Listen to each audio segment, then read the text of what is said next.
পাঁচ প্রকার হালাল পাখির নাম যেগুলো ইসলাম ধর্মে খাওয়া জায়েজ বা অনুমোদিত। আসসালামু আলাইকুম। আজ আমরা জানবো পাঁচ প্রকার হালাল পাখির নাম যেগুলো ইসলাম ধর্মে খাওয়া জায়েজ। সম্পূর্ণ ভিডিও দেখার অনুরোধ রইল। প্রথম পাখিটি হলো কবুতর। কবুতর খুবই শান্তিপূর্ণ এবং মানব বসতিতে সহজে মানিয়ে নেয়। কবুতর ইসলাম শরিয়াত অনুযায়ী হালাল। কবুতরের মাংসে রয়েছে প্রচুর পরিমাণে প্রোটিন, ভিটামিন এবং আয়রন, যা মানব স্বাস্থ্যের জন্য গুরুত্বপূর্ণ। দ্বিতীয় পাখিটি হলো তিতির।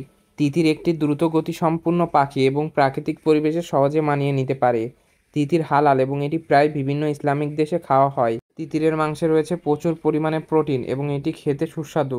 বাংলাদেশে এই মুরগিটি প্রচুর পরিমাণে পাওয়া যায়, তবে মূল্য অনেক বেশি হয়। ব্যবসায়িকরা এটি বেশি পালন করে থাকে এবং বাজারে বিক্রি করে থাকে। দ্বিতীয় পাখিটি হলো কোয়েল পাখি। এরা আকারে অনেক ছোট এবং বিভিন্ন অঞ্চলে এদের পাওয়া যায়।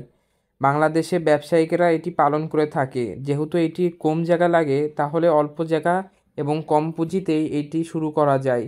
এটি প্রধানত বাংলাদেশে ডিম উৎপাদনের জন্য এবং ডিম থেকে বাচ্চা ফোটানোর জন্য ব্যবহার করা হয়। কোয়েল পাখির মাংস ও ডিম উচ্চ পুষ্টিগুণ সম্পন্ন। এতে রয়েছে ভিটামিন বি, আয়রন এবং ফসফরাস। চতুর্থ পাখিটি হলো হাঁস। হাঁসের মাংস ঘন এবং এতে রয়েছে উচ্চ মাত্রায় প্রোটিন। ইসলামিক শরিয়তে হাঁস হালাল। হাঁসের মাংসে রয়েছে protein, vitamin B, omega 3 fatty acid. ভিডিওতে যে হাঁসটি দেখতে পাচ্ছেন সেটি পৃথিবীর সবচেয়ে সুন্দরতম হাঁস। ম্যান্ডারিন হাঁস এই পাখিটির নাম। আমাদের দেশে অনেকেই পালন করে থাকে ব্যবসায়িক উদ্দেশ্যে। এর সৌন্দর্য মানুষকে আকর্ষিত করে তার প্রতি। পঞ্চম পাখিটি হলো মুরগি। মুরগি সহজে পালনযোগ্য এবং এটি খাওয়া বিশ্বের অনেক জায়গায় সাধারণ। মুরগি হালাল এবং ইসলামিক দেশগুলিতে এর ব্যবহার অত্যন্ত জনপ্রিয়। মুরগির মাংসে প্রোটিন, ভিটামিন বি, জিঙ্ক এবং ফসফরাস রয়েছে, যা স্বাস্থ্যকর। বাংলাদেশে প্রচুর পরিমাণে মুরগি পালন করা হয় এবং মুরগি হতে ডিম উৎপাদন করা হয়। এই পাঁচটি পাখি অত্যন্ত পুষ্টিকর এবং হালাল হওয়ায় আপনি সহজে এটি ভক্ষণ করতে পারবেন এবং আপনার পুষ্টির চাহিদা পূরণ করতে পারবেন। ভিডিওটি দেখার জন্য ধন্যবাদ। সবাই আমার ইউটিউব চ্যানেলটি সাবস্ক্রাইব করবেন এবং ফেসবুকে দেখে থাকলে ফলো করে দিবেন। এই পাঁচ প্রকার হালাল পাখির মধ্যে কোন পাখিটি আপনাদের ভালো লেগেছে অবশ্যই কমেন্টে করে জানাবেন।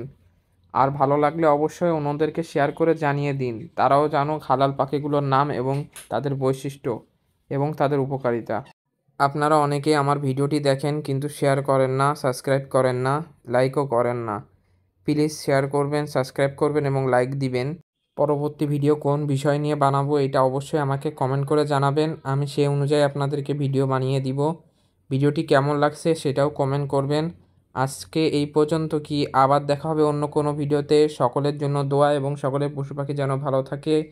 আল্লাহ হাফেজ।